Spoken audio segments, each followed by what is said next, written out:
रामकृष्ण हरी. पाठीमागच्या 2 व्हिडिओमध्ये क्रमशः आपण मालवण येथील राजकोट किल्ल्यावरील जो छत्रपती शिवाजी महाराजांचा पुतळा पडला त्याचा संपूर्ण घटनाक्रमाबद्दलचा व्हिडिओ, त्यानंतर नेत्यामध्ये छत्रपती शिवाजी महाराजांचा अवमान करण्यासाठी जी रस्सीखेच लागली होती त्याबद्दलचा एक व्हिडिओ आणि झोपेचं सॉंग घेतलेला आपला मराठी माणूस, हे 2 व्हिडिओची लिंक मी डिस्क्रिप्शनमध्ये देत आहे. या संपूर्ण घटनेनंतर सुरू झाला तो माफीनाम्यांचा सिलसिला, त्याबद्दलचा हा छोटासा व्हिडिओ बनवला आहे मी. मुख्यमंत्री म्हणून सांगतोय मी याबद्दल महाराष्ट्रातल्या 13 कोटी जनतेची माफी मागतो. ही युगपुरुष छत्रपती शिवाजी महाराज हे आपल्या सगळ्यांचं दैवत आहे आणि त्या दैवताचा पुतळा त्या पद्धतीने असा वर्षाच्या आत त्या पद्धतीनं ते नादुरुस्त होणं किंवा पडणं हे सगळ्यांना धक्का देणारी बाब आहे. राज्याचा प्रमुख म्हणून जरी हा पुतळा नेव्हीने उभा केला असला, नेव्हीने देखील एका चांगल्या भावनेने तो उभा केला, परंतु दुर्दैवाने दुर्घटनाग्रस्त झाला, तर राज्याचा प्रमुख म्हणून मला छत्रपती शिवाजी महाराज हे दैवत आहे. छत्रपती शिवाजी महाराजांचा आदर्श ठेवून आम्ही काम करतोय.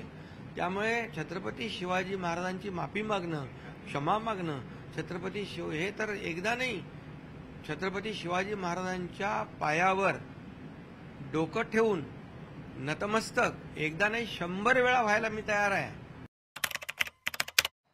हमारे लिए छत्रपति शिवाजी महाराज आराध्य देव है और मैं आज सर झुका करके मेरे आराध्य देव छत्रपति शिवाजी महाराज की उनके चरणों में मस्तक रख के माफी मांगता हूं, माफी मांगता हूं, माफी मांगता हूं. वीर सावरकर को अनाप शनाप गालियां देते रहते हैं, अपमानित करते रहते हैं,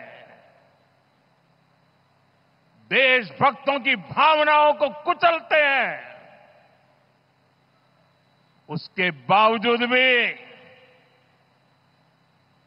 वीर सावरकर को गालियां देने के बावजूद भी माफी मांगने को जो तैयार नहीं है. खरं तर पंतप्रधानांनी इथे सावरकराचा उल्लेख करायला नको होता. म्हणजे इथेही त्यांनी एक आट टाकलेली आहे की जर सावरकराबद्दल तुम्ही माफी मागत असाल, सावरकराबद्दल जे कोणी काही बोलले असतील त्यांनी माफी मागितली तरच मी छत्रपती शिवाजी महाराजांची माफी मागतो. याला खरंच काही अर्थ नाही आहे. खरं तर कोणत्याच महापुरुषाच्या मध्ये कंपॅरिझन करायला नको आहे आपण. प्रत्येक महापुरुषाचे कार्य हे महानच आहेत. मग ते महात्मा फुले असतील, आंबेडकर असतील, टिळक असतील, सावरकर असतील.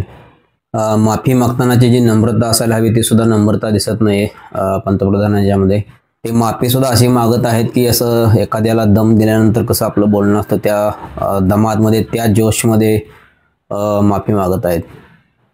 यामध्ये एकाही नेत्याने माफी कशाबद्दल मागितली याबद्दल कोणी काही बोललेलं नाही की पुतळा बनवण्यामध्ये घाई झाली त्याबद्दल माफी मागतो किंवा पुतळा बनवताना जे क्वालिटी असायला हवी होती ती क्वालिटी मेंटेन केली नाही त्याबद्दल माफी मागतो. एकाही नेत्याने यावरती जो दोषी असेल त्याच्यावरती कडक कारवाई करू किंवा लवकरात लवकर कारवाई करू याबद्दल काही आश्वासन दिलेलं नाही. अत्यंत दुःख होते मला खरं या गोष्टीचं आणि पूर्ण मराठी माणसाला दुःख असायला हवे. परंतु पाठीमागच्या व्हिडिओमध्ये जे मी बोललो त्याप्रमाणे मराठी माणूस सध्या झोपेचं सोंग घेऊन झोपलेला आहे, बसलेला आहे. त्यामुळे वेळ गेल्यानंतर तो जागा होईल. असो. जय महाराष्ट्र, जय शिवराय.